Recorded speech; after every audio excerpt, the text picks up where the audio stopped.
Welcome to technical study zone. NIMI fitter का जो question bank है उसका डिटेल्स सॉल्यूशन लेके आ गया हूँ। आज तक यूट्यूब में आपको ऐसा वीडियो कभी नहीं मिला होगा, ठीक है। तो वीडियो को लास्ट तक देखते रहिए। वीडियो में जितना भी आपका क्वेश्चन है उसका करेक्ट आंसर भी डिस्कस करूंगा, साथ में जितना भी आपका ऑप्शन दिया गया है तीनों ऑप्शन का भी डिटेल्स में यहाँ पे डिस्कशन करने वाला हूँ, ठीक है। और ऐसा वीडियो वर्कशॉप कैलकुलेशन मैशनिस्ट टर्नर का भी आने वाला है, ठीक है। तो चलिए वीडियो को शुरू करते हैं। तो यहाँ पे देख सकते हैं, यहाँ पे फर्स्ट क्वेश्चन पूछा जा रहा है which one is the personal safety. तो यहाँ पे चार ऑप्शन दिया गया है, यहाँ पे पूछ रहा है पर्सनल सेफ्टी के अंतर्गत कौन सा आता है, ठीक है। ऑप्शन है keep the machine clean, concentrate on your work, keep the gangways and floor clean, keep the tools at their proper place. तो यहाँ पे आपका करेक्ट आंसर हो जाएगा option number B, concentrate on your work, यानी कि काम पे ध्यान देना, ये आपका हो जाएगा पर्सनल सेफ्टी के अंतर्गत। बात की जाए सेफ्टी की, safety in workshop can broadly classified into three categories. Safety को तीन भागों में बांटा गया है, एक आपका है जनरल सेफ्टी, एक आपका है पर्सनल सेफ्टी और एक मशीन सेफ्टी, ठीक है। तो यहाँ पे बाकी ऑप्शन का बात की जाए, ऑप्शन नंबर ए में क्या है, कीप द मशीन क्लीन, ये आपका आ जाएगा मशीन सेफ्टी के अंतर्गत, ठीक है। ऑप्शन नंबर सी पे है keep the gangway and floor clean, ठीक है, यानी कि आपका जो ज़मीन है ये सब क्लीन रखना है, ये आ जाएगा जनरल सेफ्टी के अंतर्गत। ऑप्शन नंबर डी है keep the tool eight their proper place, यानी कि जो टूल्स होता है उसको सही जगह में रखना, ये हो जाएगा आपका जनरल सेफ्टी के अंतर्गत। क्वेश्चन नंबर 2 में यहाँ पे name of the mandatory symbol, यहाँ पे एक सिंबल दिया गया है और ये जो है एक मैंडेटरी सिंबल है और पूछा जा रहा है इस मैंडेटरी सिंबल का नाम क्या है। तो इसका राइट आंसर हो जाएगा स्टॉप, ठीक है। तो यहाँ पे मैंडेटरी सिंबल कहाँ से आ रहा है, एक्चुअली ये जो है ये काइंड ऑफ रोड साइन, ठीक है। रोड साइन जो होता है वो रोड साइन के अंतर्गत आता है। तो रोड साइन तीन प्रकार का होता है, एक मैंडेटरी, मैंडेटरी में क्या आ जाएगा, मैंडेटरी में आ जाएगा स्टॉप, गिव वे, ओवरटेकिंग, ठीक है। मैंडेटरी में तीन प्रकार का साइन आ जाता है, ठीक है। उसके बाद आपका जो साइन है वो है कॉशनरी साइन, कॉशनरी साइन में आपका आ जाएगा गार्डेड, अनगार्डेड, उसके बाद पेडेस्ट्रियन क्रॉसिंग एंड स्कूल, ये सब आपका आ जाएगा कॉशनरी साइन में। उसके बाद इंफॉर्मेटरी साइन में आपका आ जाएगा petrol pump, advance directional sign, ठीक है। तो यहाँ पे बाकी ऑप्शन का अगर बात की जाए, यहाँ पे बाकी ऑप्शन जो आपका दिया गया है जैसे गिव वे, ठीक है। तो गिव वे कौन सा है, ये जो है गिव वे, ठीक है। Option number B, give way का साइन दिखने में ऐसा है, ठीक है। ऑप्शन सी गार्डेड, गार्डेड का साइन यहाँ पे देख सकते हैं एक बाउंड्री जैसा है, वो है गार्डेड। अनगार्डेड देख सकते हैं यहाँ पे ओपनली जो ट्रेन आपका इंजन चल रहा है वो है अनगार्डेड, ठीक है। नेक्स्ट क्वेश्चन यहाँ पे 3 नंबर पे पूछा जा रहा है what is the class of fire caused by flammable liquids and liquefiable solids, ठीक है। तो यहाँ पे चार तरह का फायर हम लोग जानते हैं, class A B C D. तो class A B C D आपका ऑप्शन में दिया गया है और पूछा जा रहा है फ्लेमेबल लिक्विड्स और लिक्विफाइबल सॉलिड्स में कौन सा फायर होता है, ठीक है। तो यहाँ पे आपका करेक्ट आंसर हो जाएगा option number B, class B fire, ठीक है। अगर बात की जाए क्लास ए फायर की, क्लास ए फायर जो ऑप्शन में ए में दिया गया है, क्लास ए फायर होता है wood, paper, cloth and solid material, ठीक है।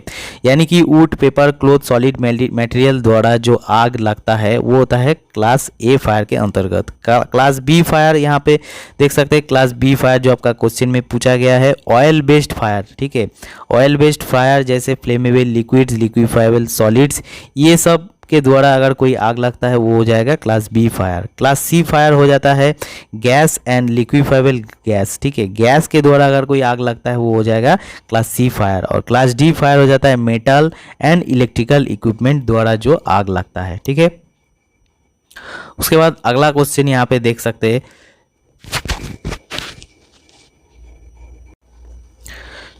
Which is the immediate life saving procedure. तो यहाँ पे बोला जा रहा है इमीडिएट लाइफ सेविंग प्रोसीड्योर कौन सा है? First aid, call a doctor, intensive care, medical treatment. तो सब लोगों को पता ही होगा, option A correct answer first aid. First aid क्या होता है? First aid is defined as the immediate care and support given to acutely injured और इल पर्सन। फर्स्ट एड जो होता है इमीडिएट लाइफ सेविंग प्रोसीड्योर होता है, ठीक है। उसके बाद आ जाता है नेक्स्ट क्वेश्चन। नेक्स्ट क्वेश्चन में यहाँ पे देख सकते हैं एक सिंबल दिया गया है और पूछा जा रहा है name of the warning sign, ठीक है। एक वार्निंग साइन का यहाँ पे सिंबल दिया गया है और इसका नाम पूछा जा रहा है। तो यहाँ पे ऑप्शन में देख सकते हो, ऑप्शन ए में है स्कूल, ऑप्शन बी में है गार्डेड, ऑप्शन सी में यहाँ पे है अनगार्डेड एंड ऑप्शन डी में है पेडेस्ट्रियन क्रॉसिंग, ठीक है। तो जैसे कि पिछले क्वेश्चन में डिस्कस किए थे, ये हो जाएगा आपका अनगार्डेड, ठीक है। जो इंजन होता है वो अनगार्डेड होता है, ठीक है। अगर बात की जाए आपका काइंड ऑफ रोड साइन, आपको पता ही है 3 प्रकार का होता है, मैंडेटरी, कॉशनरी, इन्फॉर्मेटरी, पिछले क्वेश्चन में डिस्कस किए थे। अगर ऑप्शन के हिसाब से देखा जाए तो ऑप्शन में जो आपका दिया हुआ है, ऑप्शन में जो दिया हुआ है पेडेस्ट्रियन क्रॉसिंग का जो अगर सिंबल देखते हैं तो ऐसा देखने में होता है। स्कूल का अगर सिंबल देखा जाए तो स्कूल का सिंबल में देख सकते हैं बच्चा दौड़ रहा है, उसके हाथ में बैग है, ठीक है। गार्डेड में देखा जा रहा है कि यहाँ पे एक जो है बाउंड्री जैसा है, ठीक है। नेक्स्ट क्वेश्चन में आ जाता है, नेक्स्ट क्वेश्चन पूछा जा रहा है what is the class of fire caused by fire would paper and clothes. तो पिछले वीडियो में आपको पता चल गया होगा, तो इसमें आपका करेक्ट आंसर हो जाएगा class A fire. Class A fire होता है wood, paper, cloth and solid material द्वारा, ठीक है। नेक्स्ट क्वेश्चन है which fire extinguisher is filled with carbon tetrachloride and bromochlorodifluoromethane, ठीक है। कार्बन टेट्राक्लोराइड हो जाता है आपका CTC, ठीक है, और ब्रोमो क्लोरोडीफ्लोरोमीथेन का हो जाएगा BFC, ठीक है। तो यहाँ पे पूछा जा रहा है व्हिच फायर एक्सटिंग्विशर, ठीक है। आग जो हम लोग बुझाते हैं वो उसको क्या कहलाता है? Fire extinguisher. तो कौन सा फायर एक्सटिंग्विशर वो पूछा जा रहा है कि CTC और BCF द्वारा फिल किया हुआ रहता है, ठीक है। तो यहाँ पे ऑप्शन है carbon dioxide, halon extinguisher, foam extinguisher and dry powder extinguisher. तो आपका करेक्ट आंसर हो जाएगा हेलोन एक्सटिंग्विशर। हेलोन एक्सटिंग्विशर जो होता है वो क्या होता है? This extinguisher may be filled with carbon tetrachloride and bromochlorodifluoromethane, ठीक है। तो उसका मतलब halon extinguisher CTC and BCF द्वारा फिल किया हुआ होता है। दे में भी आइदर गैस कार्टिज और स्टोर प्रेशर टाइप होता है, ठीक है। अगर बात की जाए दूसरा ऑप्शन की, option number A, option number A जो है कार्बन डाइऑक्साइड। कार्बन डाइऑक्साइड क्या होता है? Suitable for class B fire. Class B fire को बुझाने के लिए कार्बन डाइऑक्साइड एक्सटिंग्विशर यूज़ होता है।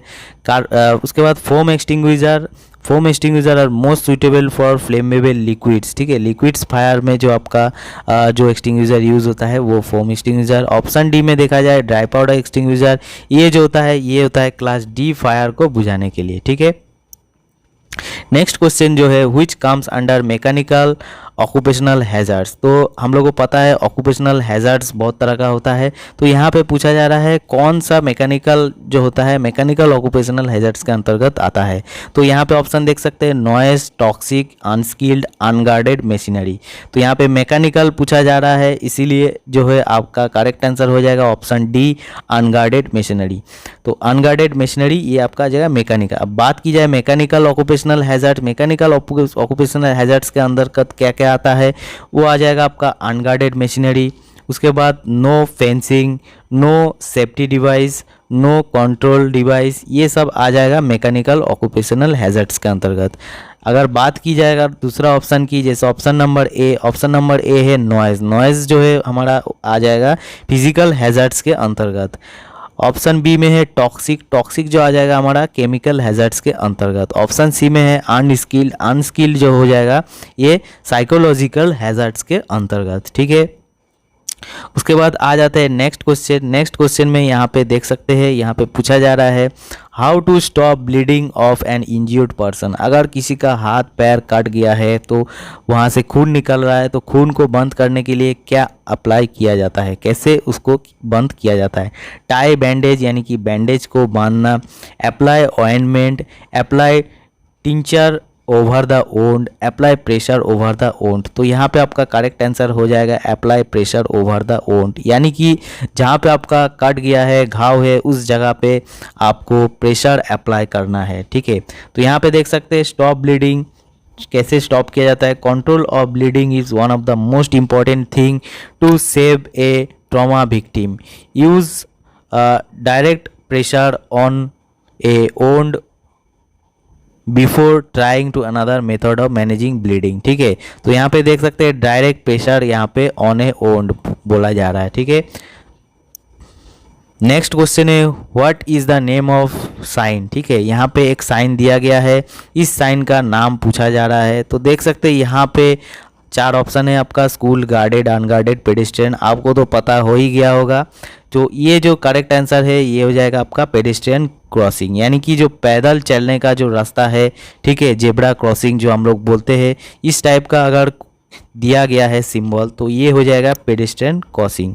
ठीक है, अगर बात की जाए दूसरा ऑप्शन की, दूसरा ऑप्शंस में यहाँ पे देख सकते हैं जो है ऑप्शन नंबर स्कूल। स्कूल के लिए यहाँ पे देख सकते हैं ये जो बच्चा जा रहा है बैग लेके, ये हो जाएगा स्कूल। ठीक है, गार्डेड जो हो जाएगा आपका ये वाला, अनगार्डेड ये वाला, और पेडेस्ट्रियन ये वाला। ठीक है, नेक्स्ट क्वेश्चन यहाँ पे देख सकते हैं what is the 3 factor causes fire. ठीक है, फायर यानी कि आग लगने के लिए 3 चीज़ हम लोग को ज़रूरी है, एक है फ्यूल, एक है हीट और एक ऑक्सीजन। तो यहाँ पे करेक्ट आंसर हो जाएगा ऑप्शन नंबर ए फ्यूल, यानी कि जो आपका दहनशील पदार्थ है वो, यानी कि जो आपका जलानी होता है वो, उसके बाद हीट, ठीक है, यानी कि ताप, और उसके बाद ऑक्सीजन। ये तीनों चीज़ मिलके जो है आपका फायर होता है।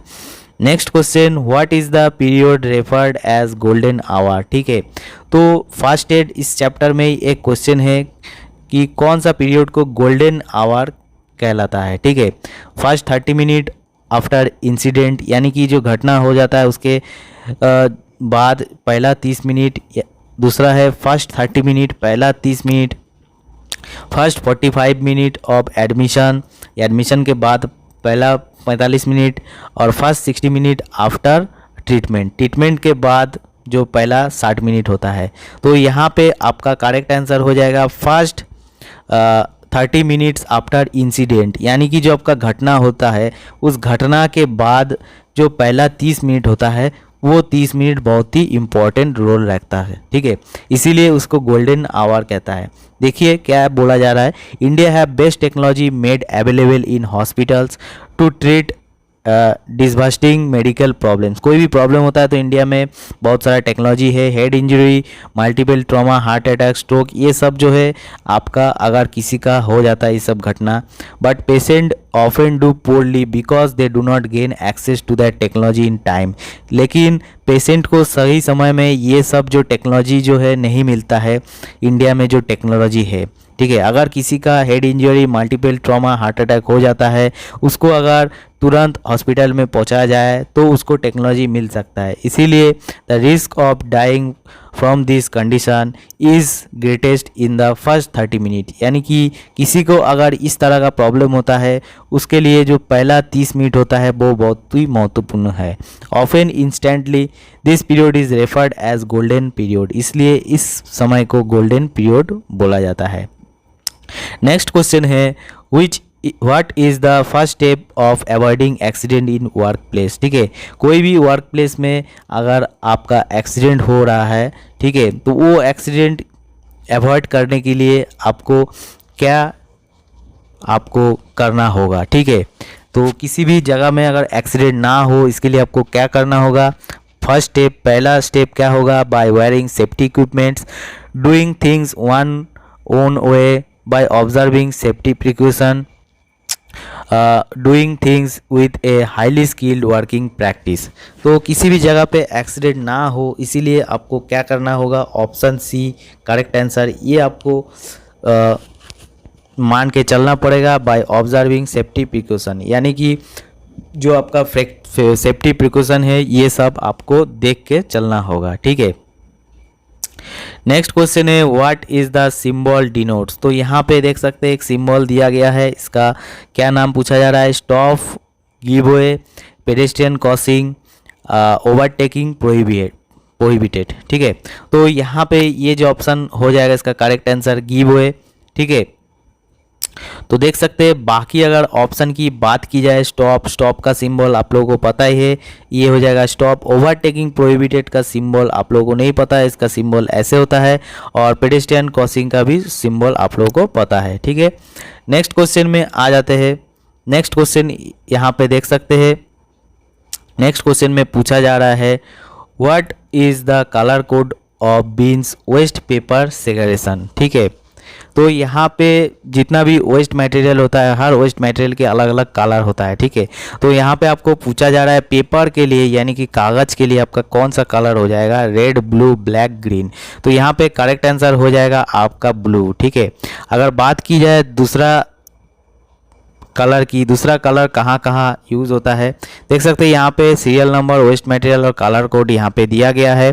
तो पेपर के लिए हम लोग ब्लू कलर का वेस्ट सेग्रेगेशन यूज़ करते हैं यानी कि जो डस्टबिन होता है। उसके बाद प्लास्टिक के लिए हम लोग येलो कलर, मेटल के लिए रेड कलर, ग्लास के लिए ग्रीन कलर, फूड के लिए ब्लैक कलर, अदर्स मटेरियल के लिए हम लोग स्काई ब्लू कलर यूज़ करते हैं। ठीक है, नेक्स्ट क्वेश्चन यहाँ पे पूछा रहा है what is the kind of road sign. यहाँ पे एक रोड साइन दिया हुआ है और ये रोड साइन किस तरह का रोड साइन है। ठीक है, तो यहाँ पे देख सकते हैं, यहाँ पे दर्शा रहा है एक पेट्रोल पंप की दिशा इस साइड पे है और दिल्ली का रास्ता, यहाँ पे दिल्ली या तो दूसरा कोई जगह का भी रास्ता का जो यहाँ पे आपको दिशा दिखा रहा है। ठीक है, लेफ्ट राइट सीधा, तो ये है एडवांस डायरेक्शन साइन। ठीक है, और ये है पेट्रोल पंप साइन यानी कि पेट्रोल पंप का जो साइन दिखा रहा है वो पेट्रोल पंप का साइन, और कोई भी जगह का यहाँ पे दिशा दिखा रहा है ये हो जाएगा आपका एडवांस डायरेक्शनल साइन। तो यहाँ पे देख सकते हैं जैसे आप लोगों के साथ डिस्कस किए थे, इंफॉर्मेशन साइन जो होता है ये आपका हो जाएगा डायरेक्शन और पेट्रोल पंप का साइन। ठीक है, यानी कि आपको इंफॉर्मेशन दे रहा है। ठीक है, आपका करेक्ट आंसर हो जाएगा ऑप्शन नंबर डी। अगर बात की जाए दूसरा साइन की, दूसरा साइन का भी डिटेल्स यहाँ पे दिया हुआ है तो आप लोग देख सकते हैं। ठीक है, नेक्स्ट क्वेश्चन में चलते हैं। नेक्स्ट क्वेश्चन में पूछा जा रहा है which fire extinguisher is used for flammable and running liquid fire. ठीक है, तो फ्लेमेबल लिक्विड फायर के लिए कौन सा एक्सटिंग्विशर यूज़ किया जाता है, foam, halon, dry powder, carbon dioxide. तो आपका करेक्ट आंसर हो जाएगा फोम एक्सटिंग्विशर। ठीक है, foam extinguisher are most suitable for flammable liquids. ठीक है, बात की जाए दूसरा ऑप्शन की, option number B halon extinguisher. Halon extinguisher कहाँ यूज़ होता है, small fire involving pouring liquid suitable and safe to electrical equipment as the chemical are electrically non-conductive। ठीक है,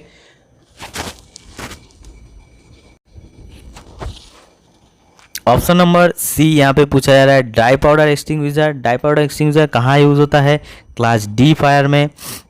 और ऑप्शन नंबर डी में था कार्बन डाइऑक्साइड। कार्बन डाइऑक्साइड कौन सा फायर में यूज़ होता है, क्लास बी फायर में। ठीक है, नेक्स्ट क्वेश्चन यहाँ पे देख सकते हैं। नेक्स्ट क्वेश्चन पूछा जा रहा है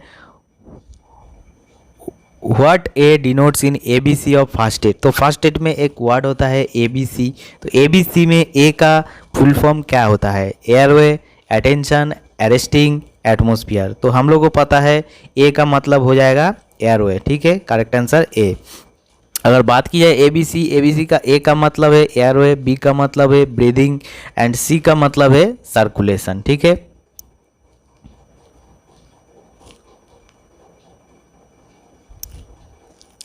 नेक्स्ट क्वेश्चन है what is the purpose of breaking down the materials into organic compounds and can be used as manner. ठीक है, तो यहाँ पे कौन सा प्रोसेस है जिसमें कोई भी चीज़ को हम ऑर्गेनिक कंपाउंड्स यानी कि सार के आकार में यूज़ कर सकते हैं।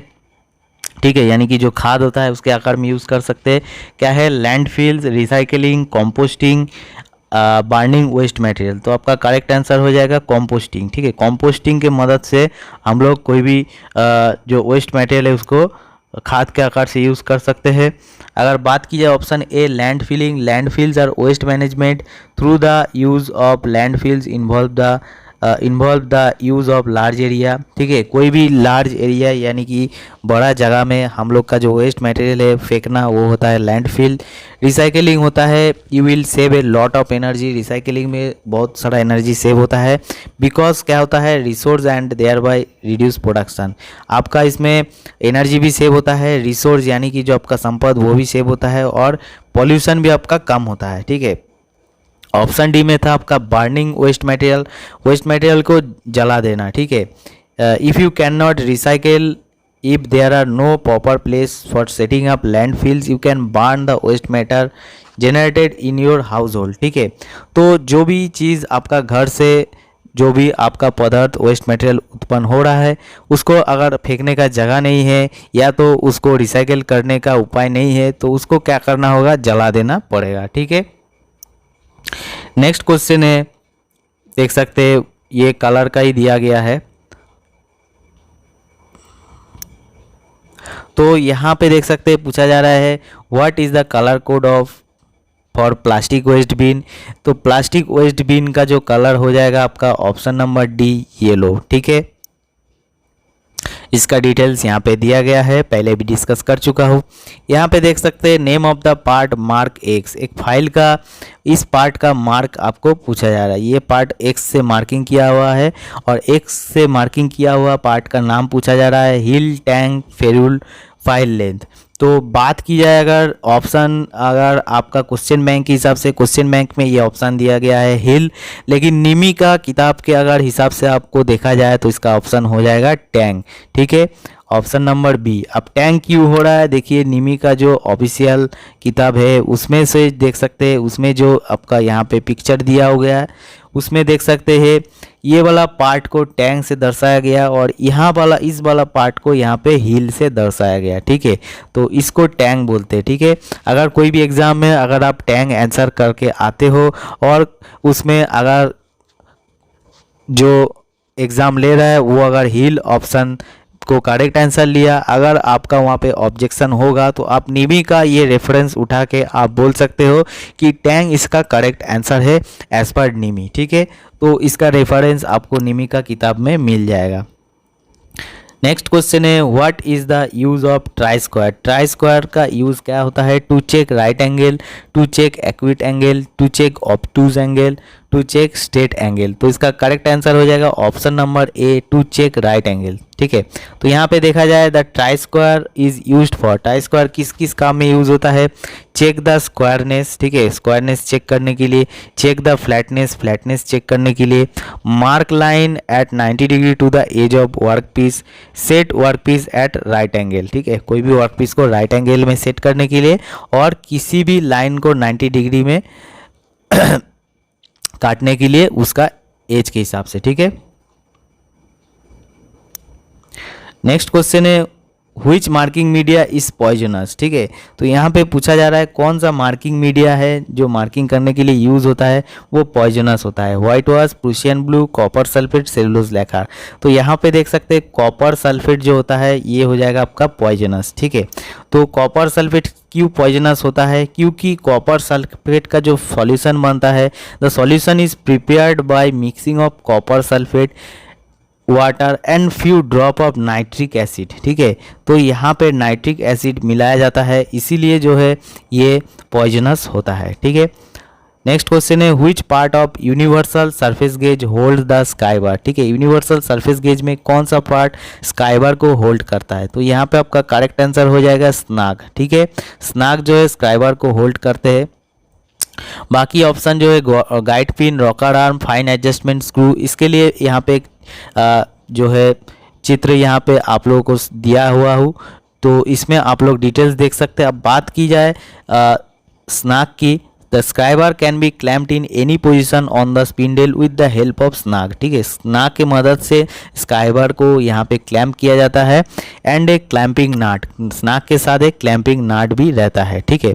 आप देख सकते हैं यहाँ पे दूसरा जो आपका ऑप्शन दिया गया है फाइन एडजस्टमेंट स्क्रू, ये भी यहाँ पे देख सकते हैं, इसका चित्र रॉकर आर्म और गाइड पिन का भी यहाँ पे चित्र आप देख सकते हैं। यहाँ पे रॉकर आर्म और गाइड पिन का भी यहाँ पे दिया हुआ है, ठीक है। लेकिन ये जो स्नाग होता है, स्नाग, ये स्नाग के अंदर में जो है हमारा स्क्राइबर देखिए यहाँ पे फिक्स्ड हुआ है, ठीक है। ये पार्ट को स्नाग कहता है। ये स्नाग के अंदर देखिए जो हमारा स्क्राइबर है ये क्लैंप हुआ है, इसीलिए आपका करेक्ट आंसर हो जाएगा स्नाग, ठीक है। उसके बाद नेक्स्ट क्वेश्चन में आ जाता है। नेक्स्ट क्वेश्चन में पूछा जा रहा है what is the name of the vice, इस भाइस का नाम क्या है, ठीक है। तो बहुत ही आसान सा सवाल है। तो यहाँ पे देख सकते हैं, यहाँ पे आपका ऑप्शन दिया हुआ है pin vice, pipe vice, hand vice and quick releasing vice, ठीक है। तो यहाँ पे आपका करेक्ट आंसर हो जाएगा option number C, hand vice. इसको हैंड भाइस कहते हैं। अगर बात की जाए दूसरा जो ऑप्शन यहाँ पे हम लोग का दिया गया है, ठीक है, उस ऑप्शन के हिसाब से पिन भाइस कैसे देखने में होता है, ये हो जाएगा पिन भाइस। उसके बाद पाइप भाइस, पाइप भाइस ये हो जाएगा पाइप भाइस। और क्विक रिलीजिंग भाइस हो जाएगा ये वाला, ठीक है। 26 नंबर क्वेश्चन में पूछा जा रहा है a new hacksaw blade after a few stroke becomes loose because of, ठीक है। एक नया हैक्सो ब्लेड है, कुछ देर आपका इस्तेमाल करने के बाद वो लूज़ हो जाता है, इसका कारण क्या है, ठीक है। तो यहाँ पे ऑप्शन पे देख सकते हैं stretching of blade, wrong pitch of the blade, improper selection of short sets, not thread being own out. तो यहाँ पे आपका करेक्ट आंसर हो जाएगा stretching of blade, option number ए, यानी कि ब्लेड का खिंचाव आना, ठीक है। ये हो जाएगा आपका correct answer. Next 27 number question में पूछे जा रहा है why breakage of teeth occur easily while sawing of thin walled work pieces and the start of cut. तो यहाँ पे पूछा जा रहा है कि वाई ब्रेकेज ऑफ टीथ, जो आपका टीथ है हैक्सो ब्लेड का वो टूट जाता है, ठीक है, इजीली व्हाइल सॉइंग, जब आप कटिंग कर रहा है हैक्सो ब्लेड से of thin walled work piece, यानी कि जो आपका वर्क पीस है वो बहुत ही पतला है, ठीक है। तो इसका कारण क्या है, जब कोई भी पतला चीज़ आप सॉइंग कर रहे हो तो आपका जो है काटा, जो आपका टीथ है यानी कि हैक्सो ब्लेड का जो टीथ है वो टूट जाता है, इसका कारण क्या है। Hand force is too big, यानी कि जो प्रेशर है हाथ का प्रेशर वो ज़्यादा है। Cutting section is too short, यानी कि जो काटिंग सेक्शन है वो शॉर्ट है। Coarse blade to be used, hand force acts only upon few teeth. तो आपका करेक्ट आंसर हो जाएगा hand force acts only upon few teeth, यानी कि जो आप जो ब्लेड को जॉब के साथ रख रहा है तो उसमें क्या हो रहा है कि कुछ टीथ के ऊपर ही आपका प्रेशर आ रहा है, हाथ का जो प्रेशर आप दे रहा है वो सब टीथों में बराबर नहीं हो रहा है, उसमें क्या है कुछ टीथों में ही आपका प्रेशर ज़्यादा हो रहा है, इसीलिए वो टूटने का चांस रहता है। नेक्स्ट क्वेश्चन है 28 number, Which chisel used for squaring metals at the corner joints। तो कॉर्नर जॉइंट्स के लिए कौन सा आपका चीज़ेल यूज़ होता है। Flat chisel, cross cut chisel, diamond point chisel, half round chisel. तो आपका करेक्ट आंसर हो जाएगा option C, diamond point chisel. तो यहाँ पे देख सकते हैं डायमंड पॉइंट चीज़ेल जो होता है स्क्वायरिंग मटेरियल, यानी कि कोई भी मटेरियल को स्क्वायर करना है उसका कॉर्नर यहाँ पे या तो जॉइंट्स में, ठीक है। अगर बात की जाए दूसरा ऑप्शन की तो यहाँ पे ऑप्शन नंबर ए देख सकते हैं फ्लैट फाइल्स। तो फ्लैट फाइल्स क्या होता है, they are use to remove metal from large flat surfaces and chip off excess metal. तो लार्ज फ्लैट सरफेस में और एक्सिस मेटल को चिपिंग करने के लिए जो है फ्लैट चीज़ेल यूज़ होता है, ठीक है। ऑप्शन बी में क्रॉस कट और केप चीज़ेल, क्रॉस कट और cape chisel these are used for cutting keyways, groove, slots of welded joints and casting. तो ये कटिंग कीवे, ग्रुप, स्लॉट्स और वेल्डिंग जो जॉइंट करने के बाद जो होता है जो आपका एक्सेस मेटल होता है और कास्टिंग के बाद जो एक्सेस मेटल होता है, ये सब को हटाने के लिए हमारा क्रॉस कट चीज़ेल, जिसका दूसरा नाम है केप चीज़ेल, वो यूज़ किया जाता है, ठीक है। ऑप्शन डी में half round nose chisel, half round nose chisel they are used for cutting grooves, cutting curved grooves और ऑयल ग्रुप्स, यानी कि कोई भी जगह कोई भी मेटल के ऊपर अगर आपको कार्ब ग्रुप्स या तो ऑयल ग्रुप्स यानी कि ऑयल जाने के लिए कोई भी ग्रुप्स बनाना है तो उसमें आपका हाफ राउंड नोज चीज़ेल यूज़ होता है, क्योंकि हाफ राउंड का शेप होता है आपका ऐसे, ठीक है। तो हाफ राउंड में ये ऐसे आपका ग्रुप बन जाएगा, ठीक है। तो इसके अंदर से आपका ऑयल जा सकता है, ठीक है। नेक्स्ट 29 नंबर क्वेश्चन में यहाँ पे पूछा जा रहा है name of the parts of hammer marked as X. ये एक्स पार्ट का आपको यहाँ पे क्या नाम है ये पूछा जा रहा है। फेस, पिन, चिक और आई होल। तो ये हो जाएगा आपका चीक, ठीक है, ये हो जाएगा चीक। अगर बात की जाए दूसरा पार्ट्स के बारे में तो दूसरा पार्ट्स का भी यहाँ पे आप लोगों के पास डिटेल्स में डिस्कस किया हो। तो देख सकते हैं ऊपर वाला जो पोर्शन रहता है ये होता है पिन, ठीक है। तो पिन क्या होता है हमारा, पिन होता है ये जो देख रहा है ये है हमारा बॉल पिन, ठीक है। पिन बॉल पिन होता है, क्रॉस पिन होता है और स्ट्रेट पिन होता है, ठीक है। तो इतना पकड़ का हमारा पिन होता है। ये हो जाएगा, ये पार्ट आपका चीक है, ठीक है। उसके बाद आपका नीचे वाला जो पोर्शन है ये हो जाएगा आपका फेस, ठीक है। और यहाँ पे देख सकते हैं ये जो गोल पोर्शन है ये हो जाएगा आपका इलिप्स टाइप का, ये हो जाएगा आपका आई होल। इसके अंदर जो है हैमर हैंडल फिटेड होता है और आई होल का अंदर जो हैमर हैंडल फिटेड होता है, हैमर हैंडल फिटेड होने के बाद बीच में एक वेज दिया जाता है, ठीक है। एक वेज टूल दिया जाता है, वेज ऐसा देखने में होता है। तो इसको क्या बोलते हैं हम लोग, वेज बोलते हैं, ठीक है। वेज इस प्रकार का होता है और इस बीच में आपको यहाँ पे एक हैंडल के जो लकड़ी से बना होता है उसमें ऐसे ग्रूविंग रहता है, उसके अंदर ये वेज जाके फिट हो जाता है, ठीक है। और ये जो है आपका हैंडल है। नेक्स्ट क्वेश्चन यहाँ पे देख सकते हैं 30 नंबर क्वेश्चन में यहाँ पे पूछा जा रहा है which angle represents by symbol y on the cutting chisel। तो यहाँ पे काटिंग चीज़ेल का एंगल ऑफ इंक्लाइनेशन का एक फ़ोटो दिया गया है। तो एंगल ऑफ इंक्लाइनेशन में ये y का वैल्यू, ये जो है y का वैल्यू मतलब y को क्या नाम से डिनोट किया जाता है ये पूछ रहा है, ठीक है। तो देख सकते हैं यहाँ पे ऑप्शन में rake angle, wedge angle, cutting angle, clearance angle. तो y जो होता है आपका वो हो जाएगा आपका रेक एंगल। अब बात की जाए एंगल ऑफ इंक्लाइनेशन की तो एंगल ऑफ इंक्लाइनेशन में देख सकते हैं बहुत सारा एंगल होता है। तो यहाँ पे देख सकते हैं चीज़ेल का जो टॉप पोर्शन से जो हमारा एंगल निकलता है और ये 90 डिग्री जो सेंटर लाइन है इसके साथ जो हमारा एंगल बनता है ये होता है रेक एंगल, ठीक है। और बॉटम एज यानी कि काटिंग एज का जो बॉटम पार्ट है उस पार्ट से, ठीक है, उस पार्ट के नीचे का जो सरफेस के साथ जो हमारा बनता है एंगल उसको क्या कहते हैं, उसको कहते हैं क्लियरेंस एंगल, ठीक है। और चीज़ेल का अगर सेंटर से, चीज़ेल का जो सेंटर लाइन होता है बीच में से, ठीक है, उस सेंटर लाइन से लेकर के सरफेस के साथ जो एंगल बनता है उसको क्या कहते हैं, उसको कहते हैं एंगल ऑफ इंक्लाइनेशन, ठीक है। और बात की जाए सेंटर लाइन बराबर एक पॉइंट जो होता है यानी कि रेक एंगल और क्लियरेंस एंगल छोड़ के, ठीक है, मतलब आपका यहाँ पे 90 डिग्री बन रहा है टोटल, ठीक है। तो 90 डिग्री के अंदर में आपका इतना सा हो गया रेक एंगल, ठीक है, यानी कि y का वैल्यू हो गया रेक एंगल और a का वैल्यू हो गया क्लियरेंस एंगल। तो क्लियरेंस एंगल और रेक एंगल के बीच में जो एंगल बनता है यहाँ पे b देख सकते हैं, ये जो एंगल होता है ये हो जाएगा आपका पॉइंट एंगल, ठीक है। तो ये आपका angle of inclination. Next question देख सकते हैं यहाँ पे पूछा जा रहा है name of the property of metal which can be drawn into wire without rapture. यानी कि कोई भी एक मेटल का वो प्रॉपर्टी है जिस प्रॉपर्टी होने से मेटल को हम लोग खींच के उसको तार के आकार में बना सकते हैं, ठीक है।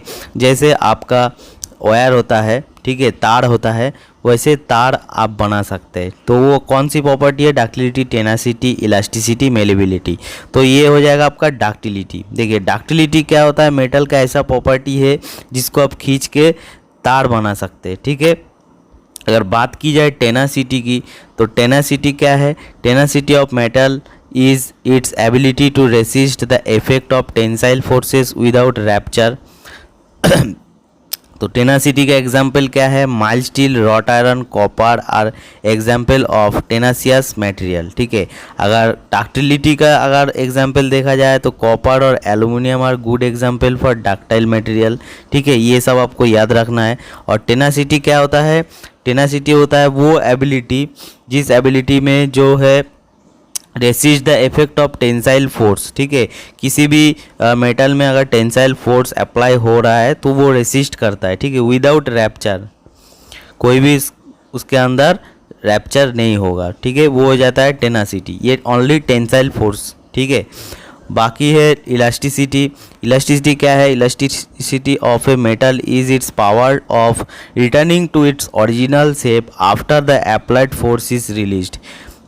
Properly heat treated spring is a good example of elasticity. तो इलास्टिसिटी क्या होता है, कोई भी मेटल के ऊपर, ठीक है, आप जो है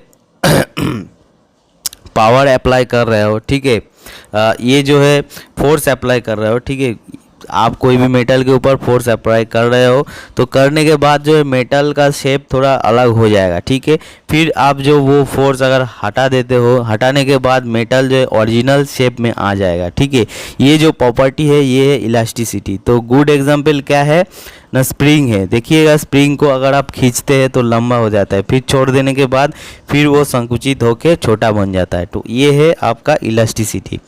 बात की जाए मेलेबिलिटी, मेलेबिलिटी क्या है, malleability is the property of permanently extending in all direction without rupture by hammering. Malleability में एक ऐसा प्रॉपर्टी होता है जिसको आप लोग क्या कर सकते हैं, उसको कहीं भी आप किसी भी डायरेक्शन में एक्सटेंड कर सकते हैं। ठीक है, यानी कि उसको पीट के आप जिस तरह आपका हो सके उसी तरह में, उसी दिशा में आप ले जा सकते हैं। ठीक है, तो ये क्या होता है, ये हैमरिंग और रोलिंग से होता है। ठीक है, अगर कोई भी मेटल में आप हैमरिंग कर रहे हो या तो रोलिंग कर रहे हो, करने के बाद उसका शेप आप चेंज कर रहे हो। ठीक है, और चेंज कर रहे हो, चेंज करने में उसका मेटल में कोई भी रैप्चर नहीं हो रहा है। ठीक है, तो उसको हम लोग क्या कहते हैं, मेलेबिलिटी। ठीक है, to change its size and shapes, lead is very malleable metal. तो लेड जो होता है मेलेबल मेटल होता है। ठीक है, तो आपका जो शीट मेटल होता है, शीट मेटल को आप लोग जो एक्सटेंड करते हो कोई भी दिशा में, ठीक है, परमानेंटली, तो उसको क्या कहते हैं, मेलेबिलिटी कहते हैं। ठीक है, जैसे आपको कोई भी मेटल आपका जैसे प्रोडक्शन हुआ तो वो जो है कोई दूसरा आकार का होता है। ठीक है, उसको रोलिंग के अंदर डालने के बाद उसको जो लंबा या तो जिस शेप में बनाया जाता है वो हो जाता है मेलेबिलिटी। ठीक है, नेक्स्ट क्वेश्चन जो है, नेक्स्ट क्वेश्चन यहाँ पे देख सकते हैं पूछा जा रहा है, what is the spindle movement of one division of thimble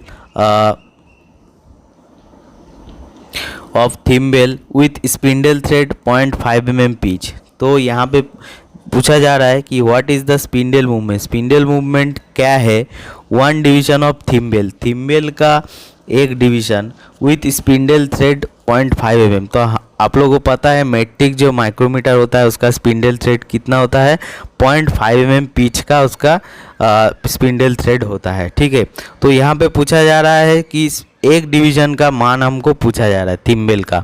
ठीक है, तो हम लोग को पता है थिम्बल में कितना डिवीजन रहता है, 50 डिवीजन रहता है। ठीक है, और एक डिवीजन का मान ही जो है उसका लिस्ट काउंट हो जाता है 0.01 mm। तो यहाँ पे आपका करेक्ट आंसर ऑप्शन नंबर ए हो जाएगा 0.01। तो ये कैसे हो रहा है, देखिए ये एक्चुअली हो रहा है जो लिस्ट काउंट है माइक्रोमीटर का, उसके ऊपर ये क्वेश्चन पूछा गया है। माइक्रोमीटर का लिस्ट काउंट निकालते वक्त हम लोग जानते हैं कि उसका जो पिच होता है, ठीक है, स्पिंडल का जो पिच होता है 0.1 mm का पिच है, और हमारा जो थिम्बल में कितना डिवीजन रहता है, टोटल थिम्बल में 50 डिवीजन रहता है। तो 0.5 को अगर हम लोग 50 डिवीजन में डिवाइड करते हैं तो एक डिवीजन का मान हम लोग को मिल जाता है 0.01। तो यहाँ पे वही चीज़ लिखा हुआ है, देखिए, the distance move by the spindle one division of thimble is 0.5 mm, movement of one division of thimble is 0.5 into 1/50, यानी कि 0.5 इंटू 1/50 जो है 0.5/50 हो रहा है। तो ये 0.5/50 अगर कीजिएगा तो 0.01 आपका आंसर आ जाएगा। ठीक है, नेक्स्ट क्वेश्चन यहाँ पे देखिए वर्नियर कैलिपर का रीडिंग के ऊपर दिया गया है। तो यहाँ पे देख सकते हैं ये वर्नियर कैलिपर है इसका रीडिंग आपको निकालना है। तो इसका रीडिंग कैसे निकालना है, देखिए यहाँ पे 40 दिया है, 50 दिया है, यानी कि 4 मतलब यहाँ पे आपका 40 mm है, ठीक है। 5 मतलब 50 mm है, ठीक है। तो 40 के बाद देखिए एक फिर थोड़ा सा बड़ा दिया है, ये 45 mm है, उसके बाद 50, उसके बाद थोड़ा सा बड़ा ये 55 है, उसके बाद 60, यानी कि 40 के पहले कितना होगा, ये वाला 35, ठीक है, ये वाला 35 mm है। तो यहाँ पे देख रहा है ये जो है ये मेन स्केल है, ठीक है, ये हो गया आपका मेन स्केल, और नीचे वाला जो है ये हो गया आपका वर्नियर स्केल, ठीक है। तो देखिए वर्नियर स्केल का जीरो, वर्नियर स्केल का जीरो किसके साथ किसके बाद मैच कर किसके बाद है, देखिए 35 जो है 35 के बाद जो है वर्नियर स्केल का जीरो है, ठीक है। तो हमको क्या देखना है, हमको देखना है कि वर्नियर स्केल का जीरो मेन स्केल का कितना डिवीजन के बाद हो रहा है, ठीक है। तो देखा जाए तो यहाँ पे मेन स्केल का 35 डिवीजन के बाद वर्नियर स्केल का जीरो यहाँ पे पार कर रहा है। तो इसका मतलब हमारा मेन स्केल डिवीजन कितना हो गया, मेन स्केल डिवीजन हो गया हमारा 35 mm, ठीक है। उसके बाद देखा जाए वर्नियर स्केल में किसके साथ मैच कर रहा है, मेन स्केल के साथ, ठीक है। तो मेन स्केल के साथ जो है वर्नियर स्केल का एक डिवीज़न जो है बराबर मैच करेगा, वो चीज़ हमको देखना है, ठीक है। तो देखिए मेन स्केल के साथ जो हमारा वर्नियर स्केल मैच कर रहा है यहाँ पे दर्शाया गया है, ये वाला इस वाला जगह में मिल रहा है, ये क्या है, इसका वैल्यू 20 दिया गया है। तो हम लोग को पता है कि वर्नियर कैलिपर का लिस्ट काउंट क्या होता है, लिस्ट काउंट होता है 0.02 mm, ठीक है। तो यहाँ पे अगर देखा जाए, देखिए यहाँ पे क्या है 1 2 3 4 5 6 7 8 9 10 ऐसे करके हमारा 20 तक दिया हुआ है, ठीक है। तो 20 के साथ मैच हो रहा है मेन स्केल और वर्नियर स्केल। तो हमको क्या करना है, 20 × 0.02 जो लिस्ट काउंट है वो कर देना है, क्योंकि एक डिवीजन का वैल्यू 0.02 mm होता है वर्नियर स्केल में, ठीक है। तो देख सकते हैं यहाँ पे अगर आप काउंट कीजिएगा तो 0.02, उसके बाद 0.04, 0.06 ऐसे करके आपका आगे बढ़ रहा है। तो इसीलिए 20 के साथ 0.02 अगर आप मल्टीपल करते हैं तो आपका हो जाएगा 0.40, ठीक है। तो ये क्या करना है, आपको मेन स्केल के साथ ये ऐड कर देना है, ठीक है। मेन स्केल रीडिंग के साथ वर्नियर स्केल रीडिंग को ऐड कर देना है। तो यहाँ पे मेन स्केल रीडिंग मिला 35 और वर्नियर स्केल रीडिंग मिला 0.40। तो इसको ऐड करने के बाद आपका आ जाएगा 35.40, ठीक है। तो ऑप्शन नंबर डी हो जाएगा आपका करेक्ट आंसर, ठीक है। नेक्स्ट क्वेश्चन पे यहाँ पे देख सकते हैं पूछा जा रहा है what is the reading of vernier bevel protractor. तो यहाँ पे एक वर्नियर बीवेल प्रोटेक्टर का यहाँ पे आपको क्वेश्चन पूछा जा रहा है, इसका रीडिंग कितना है ये पूछ रहा है, ठीक है। तो देख सकते हैं यहाँ पे रीडिंग के लिए हमको क्या करना है, पहले मेन स्केल ये हो जाता है वर्नियर बीवेल प्रोटेक्टर का मेन स्केल, और ये हो जाता है वर्नियर स्केल, ठीक है। नीचे वाला जो पार्ट्स देख रहा है, नीचे वाला जो डिवीजन देख रहा है ये वर्नियर स्केल, ऊपर वाला जो डिवीजन है ये मेन स्केल। तो हम लोग का लिस्ट काउंट जब हम लोग निकालते थे, हम लोग को पता है वर्नियर बीवेल प्रोटेक्टर का लिस्ट काउंट कैसे निकालते हैं, 2 main scale division -1 vernier scale division. तो हम लोग को पता था 2 मेन स्केल डिवीजन मतलब 2, यानी कि एक मेन स्केल डिवीजन का मतलब 1, यानी कि वर्नियर बीवेल प्रोटेक्टर में एक मेन स्केल डिवीजन का वैल्यू है 1 डिग्री, 2 मेन स्केल डिवीजन का वैल्यू है 2 डिग्री। 23/12 या तो 1/11/12 ये, या तो 1 डिग्री 55 मिनट हम लोग माइनस करते थे। तो 2 डिग्री से 1 डिग्री 55 मिनट माइनस करने से हमारा लिस्ट काउंट कितना निकलता था, 5 मिनट। क्यों, क्योंकि हमारा वर्नियर का जो बीवेल प्रोटेक्टर का जो मेन स्केल है, मेन स्केल का 23 डिवीज़न वर्नियर स्केल का 12 डिवीज़न के साथ मैच होता है, ठीक है। यानी कि मेन स्केल में 23 डिवीज़न और वर्नियर स्केल में 12 डिवीज़न के साथ मैच होता है, इसीलिए 23/12 करेंगे तो हमारा आ जाएगा 1 डिग्री 55 मिनट। तो 2 डिग्री से 1 डिग्री 55 मिनट माइनस करने से हमारा लिस्ट काउंट निकल आता था। अब बात करते हैं इसको निकालना कैसे है। ठीक है, इसको निकालने के लिए क्या करना है आपको, पहले मेन स्केल में देखना है कहाँ हमारा वर्नियर स्केल का 0 पार कर रहा है। ठीक है, तो यहाँ पे देख सकते हैं 40 के बाद यहाँ पे देख सकते हैं 40 है यानी कि 40 डिग्री। उसके बाद एक डिवीजन के बाद यहाँ पे देखिए वर्नियर स्केल का 0 पार किया है, यानी कि वर्नियर स्केल का 0 कितना पार किया, 41 डिग्री। ठीक है, 41 डिग्री, यानी कि एक मेन स्केल का एक डिवीजन का मान 1 डिग्री है, तो 41 वैल्यू पार किया, यानी कि 41 वैल्यू पार किया, यानी कि 41 डिग्री। ठीक है, तो हमारा मेन स्केल में मिल गया 41 डिग्री। अब वर्नियर स्केल में कितना पार किया, देखिए यहाँ पे एरो दिया हुआ है, इस एरो को हमको देखना है। ठीक है, इस एरो को कितना पार किया है वो हमको देखना है। तो देखिए इस एरो कितना पार किया है वो हमको देखना है। तो एरो देखिए 1 2 3 4 5 6 7 8 9 10। ठीक है, तो एरो हमारा कितना पार किया ना, हमारा 10 डिवीजन पार किया। तो 10 डिवीजन इंटू हमारा क्या करना है 0.5 कर देना है, क्योंकि हमारा लिस्ट काउंट है 0.5 मिनट। ठीक है, या तो आप इसको 5 मिनट कह सकते हैं। ठीक है,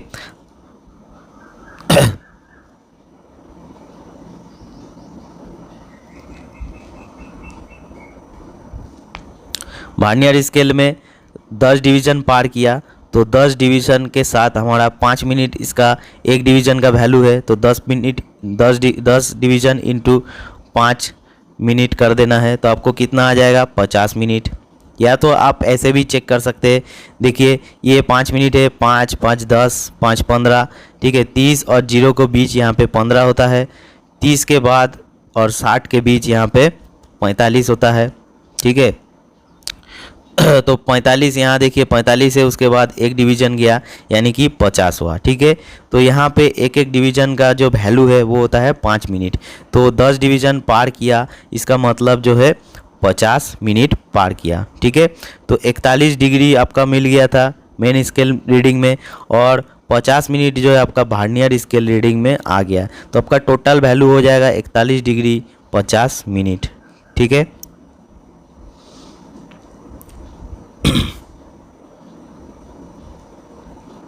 नेक्स्ट क्वेश्चन है what is the use of feeler gauge. Feeler gauge किस काम के लिए यूज़ किया जाता है, check the width, check the height, check the length, check the gap between mating parts. ये हो जाएगा आपका करेक्ट आंसर। तो फिलर गेज जो होता है कोई भी मेटिंग पार्ट्स का जो है गैप को देखा जाता है। ठीक है, तो इस फोटो में आप देख सकते हैं स्मॉल गैप बिटवीन 2 पार्ट्स यहाँ पे चेक किया जा रहा है, किसके माध्यम से, फिलर गेज के माध्यम से। ठीक है, अगला क्वेश्चन है read the measurement in the dial. ठीक है, तो यहाँ पे एक डायल कैलिपर है, इस डायल कैलिपर का मेजरमेंट आपको यहाँ पे पूछा जा रहा है। ठीक है, तो यहाँ पे ऑप्शन आप देख सकते हैं, ऑप्शन में 24.2 mm, 24.8, 25.2 और 26.2 mm। ठीक है, तो ये कैसे आ रहा है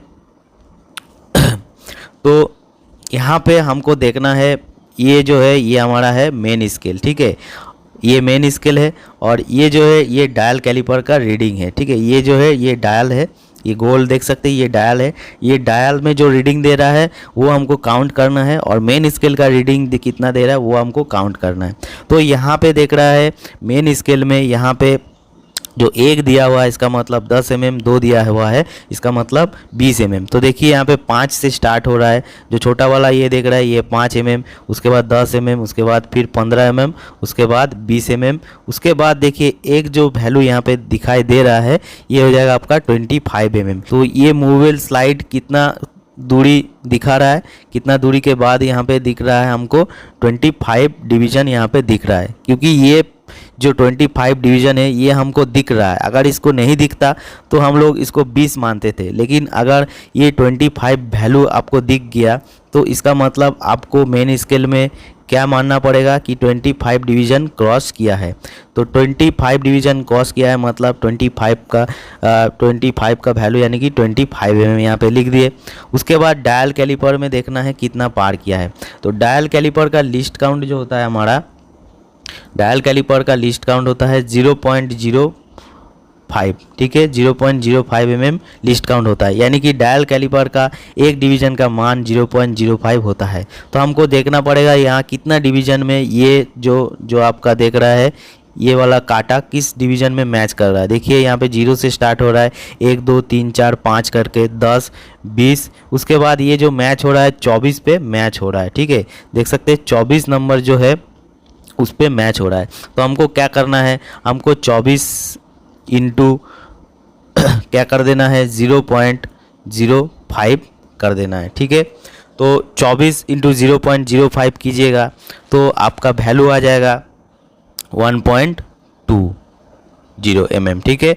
तो आपको क्या करना है, अब मेन स्केल में जितना रीडिंग निकला था 25 mm, ठीक है, और वर्नियर यानी कि डायल कैलिपर में आपको कितना वैल्यू निकला, डायल कैलिपर में आपको निकला है 1.2 mm, ठीक है। तो इसको ऐड कर देना है, 25 से 1.2 mm अगर ऐड कर दीजिएगा तो आपका वैल्यू आ जाएगा 26.20, ठीक है।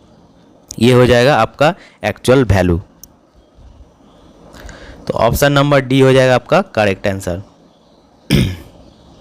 नेक्स्ट क्वेश्चन है what operation is carried out in gang drilling machine. तो गैंग ड्रिलिंग मशीन में कौन सा ऑपरेशन होता है, idle operation, repeated operation, continuous milling operation, successive operation.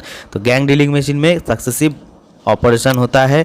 तो यहाँ पे देख सकते हैं गैंग ड्रिलिंग मशीन का यहाँ पे फोटो दिया हुआ है और यहाँ पे बोला जा रहा है this type of machine is generally preferred when the work is to be moved from spindle to spindle for successive operation, यानी कि कॉन्टिन्यूअसली एक स्पिंडल से दूसरा स्पिंडल में जाके कॉन्टिन्यूअसली सक्सेसिव ऑपरेशन हो रहा है, उसको हम लोग क्या बोलते हैं, गैंग ड्रिलिंग मशीन बोलते हैं, ठीक है। अगला क्वेश्चन है which is an integral part of stock in vernier bevel protector। आपका जो vernier bevel protector है उसका इंटीग्रल पार्ट कौन सा होता है, disc, dial, blade, main scale. तो डायल जो हो जाएगा आपका वो हो जाएगा integral part. Dial is an integral part of stock, it is circular shape and its edge is graduated in degree, ठीक है। तो आपका जो स्टॉक होता है, स्टॉक का जो इंटीग्रल पार्ट होता है वो होता है आपका डायल। तो यहाँ पे आप लोग देख सकते हैं फोटो में यहाँ पे दिया हुआ है, ये जो है आपका स्टॉक है, ये आपका स्टॉक है और ये चीज़ देख रहा है आपका ये जो डायल है, ठीक है, ये क्या होता है आपका इंटीग्रल पार्ट। नेक्स्ट क्वेश्चन है name the part mark x x. तो फाइल का इस एक्स वाला पार्ट का नाम पूछा जा रहा है, हिल, एज, फेरूल, शोल्डर। तो आपका करेक्ट आंसर हो जाएगा फेरूल, ठीक है। फाइल का जो पिक्चर यहाँ पे दिया हुआ है, बाकी पार्ट्स का भी डिटेल्स आप यहाँ पे देख सकते हैं, ठीक है। नेक्स्ट क्वेश्चन है which part is used to make job close to the finishing size. Which file is used to make the job close to the finishing size, ठीक है। Single cut, carp cut, second cut, double cut. तो आपका correct answer हो जाएगा second cut file, ठीक है। यहाँ पे देख सकते हैं एज पर ग्रेड और एज पर काट, एज पर ग्रेड और एज पर काट अलग अलग है, ठीक है। एज पर ग्रेड की अगर बात की जाए तो ग्रेड कितना प्रकार का होता है, rough file, bastard file, second cut file, smooth file, dead smooth file, ठीक है। और काट की अगर बात की जाए तो सिंगल काट, डबल काट, कार्प काट, रैस्प काट, ठीक है। तो यहाँ पे जो आंसर होगा आपका सेकेंड काट ग्रेड के हिसाब से। तो यहाँ पे देख सकते हैं second cut file is use to give good finish on metal, it is excellent to file hard metal, it is useful for bringing the job close to the finishing size। कोई भी जॉब को finishing size का नज़दीक में अगर उसको filing करना है तो उसके लिए हम लोग सेकेंड कट फाइल यूज़ करते हैं, ठीक है। अगर बात की जाए सिंगल कट फाइल, तो सिंगल कट फाइल क्या होता है, file with its cut are useful for filing short material like brass, aluminium, bronze, copper। ये सब को फाइलिंग करने के लिए सिंगल कट फाइल यूज़ किया जाता है। Carp cut file use for short material like aluminium, tin, copper, plastic, ये सब के लिए आपको कार्प कट यूज़ किया जाता है। Double cut file this removes stock faster than single cut file. Double cut file जो होता है सिंगल कट फाइल जैसा ही होता है लेकिन ये थोड़ा सा जल्दी काटता है, ठीक है। नेक्स्ट क्वेश्चन है which file has the parallel edges throughout the length. कौन सा फाइल का एज जो है पैरेलल होता है लेंथ बराबर, ठीक है। तो hand file, bastard file, rasp cut file, single cut file. तो इसमें आपका करेक्ट आंसर हो जाएगा हैंड फाइल। ठीक है, हैंड फाइल जो होता है उसका जो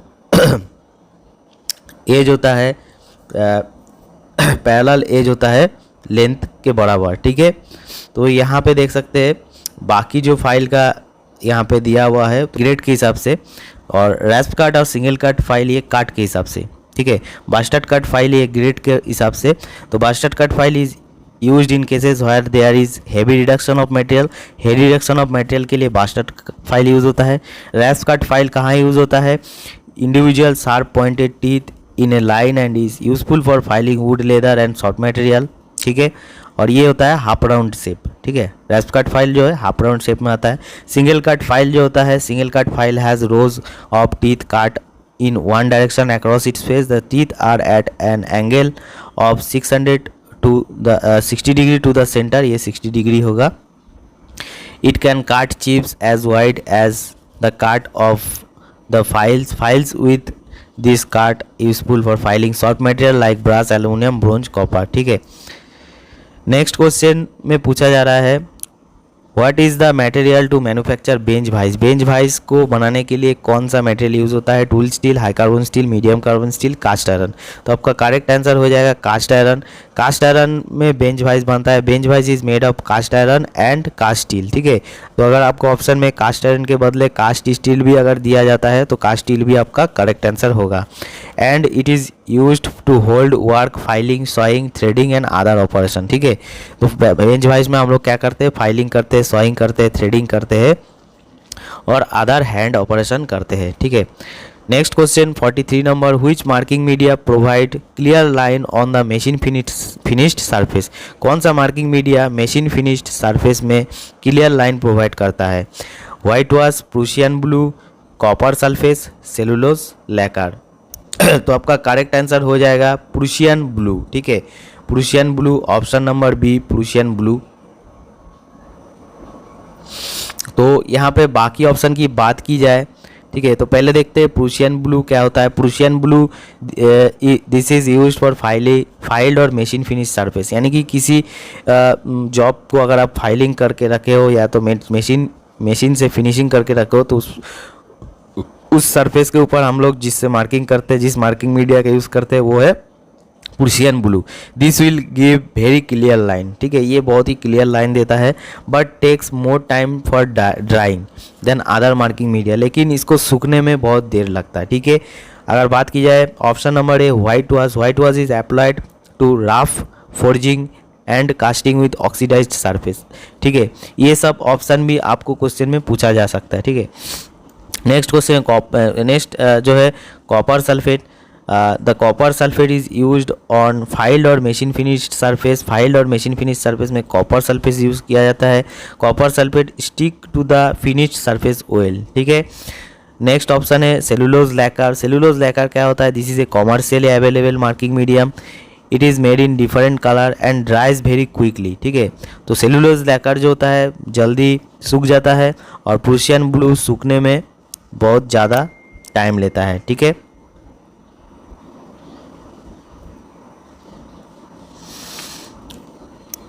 नेक्स्ट क्वेश्चन है what is the purpose of slots provided in the slotted angle plate. Slotted angle plate में क्या होता है ना, स्लॉट्स रहता है। स्लॉट्स किस काम के लिए यूज़ होता है? जॉब क्लैंपिंग के लिए, इजी हैंडलिंग के लिए, वेट को घटाने के लिए और बेटर अपीयरेंस के लिए। तो ये हो जाएगा जॉब क्लैंपिंग, करेक्ट आंसर। तो देखिए ये हमारा स्लॉटेड एंगल प्लेट है।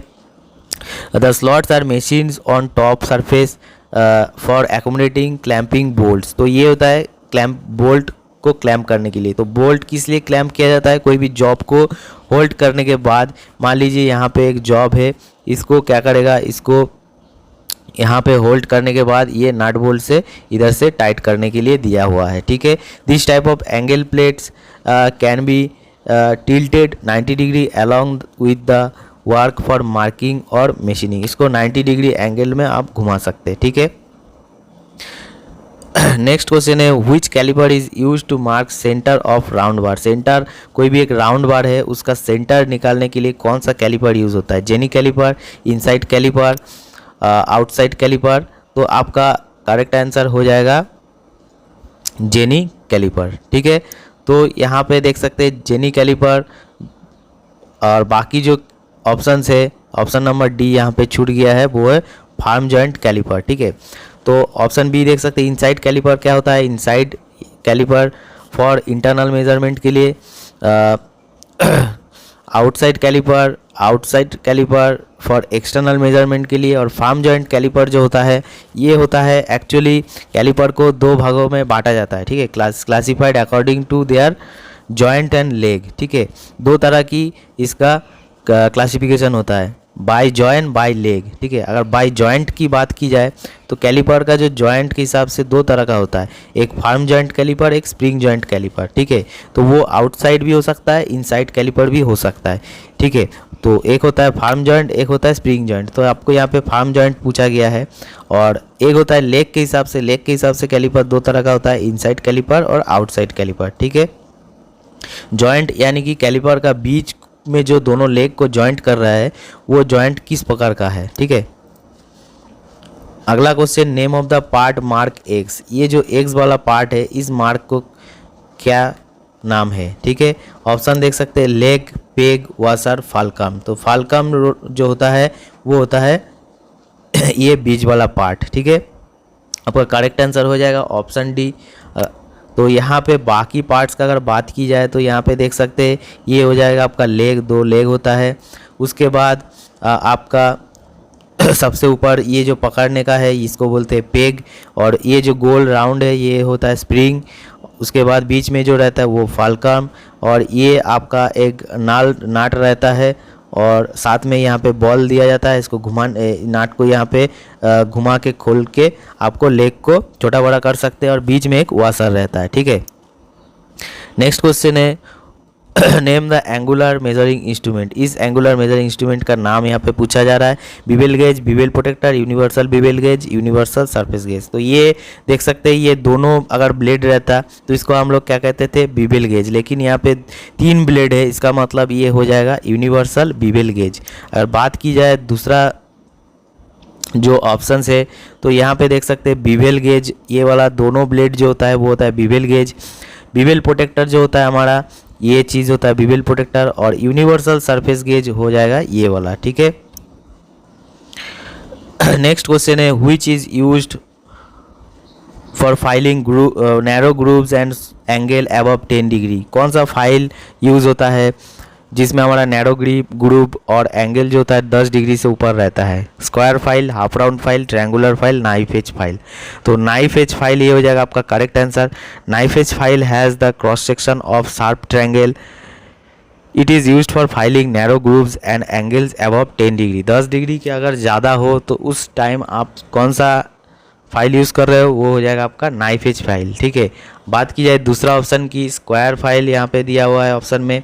तो स्क्वायर फाइल क्या होता है? Square file is a square in its cross section, इसका क्रॉस सेक्शन स्क्वायर होता है इसीलिए इसका नाम स्क्वायर फाइल है। It is used for filing square hole, internal square, corner, rectangular opening, keyway and spline, ठीक है।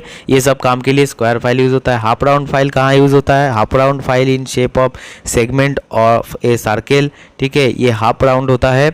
It is used for filing internal curve surface के लिए यूज़ किया जाता है।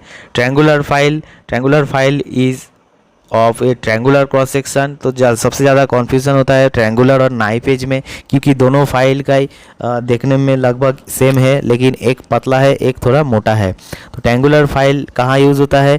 It is used for filing corners and angles which is more than 60 degree, ठीक है। अगर आपको बोला जाएगा filing narrow grooves and angles above 10 degree तो हो जाएगा नाइफ फाइल। अगर आपको बोल देगा filing corner and angle more than 60 degree तो आपका हो जाएगा ट्रायंगुलर फाइल। ये चीज़ आपको अच्छा से याद रखना है, ठीक है। नेक्स्ट क्वेश्चन यहाँ पे पूछा जा रहा है, name the defect that causes the metal chips to clog between the teeth file, ठीक है, टीथ ऑफ फाइल। कोई भी फाइल का टीथ के अंदर अगर मेटल चिप्स जो है चिपक जाता है तो उसको हम लोग क्या कहते हैं? File white, pinning of file, warping of file and glazing of file. ये हो जाएगा आपका पिनिंग ऑफ फाइल, ठीक है। तो पिनिंग ऑफ फाइल क्या होता है? During filing sometimes the metal chips यानी कि जब फाइलिंग कर रहा है उस टाइम कुछ metal chips will clog between the teeth of files, तो क्या होता है ना, टीथ के अंदर जाके फंस जाता है।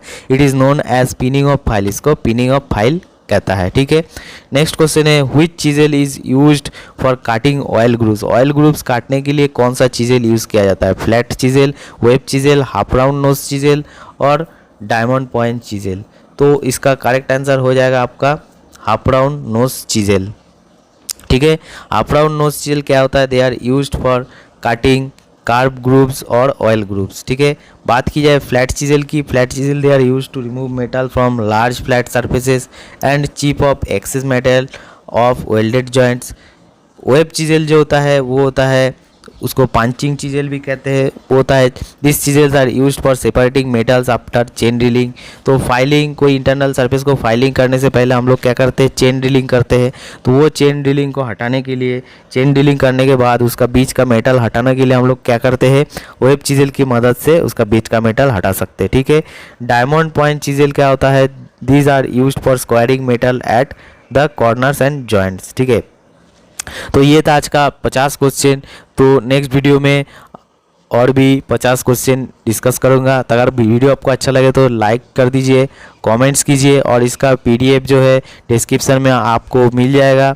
अगर वीडियो आपको अच्छा लगे तो ज़रूर से ज़रूर दोस्तों के साथ शेयर कीजिए। तो चलिए दोस्तों, आज के लिए इतना ही, मिलते हैं नेक्स्ट वीडियो में।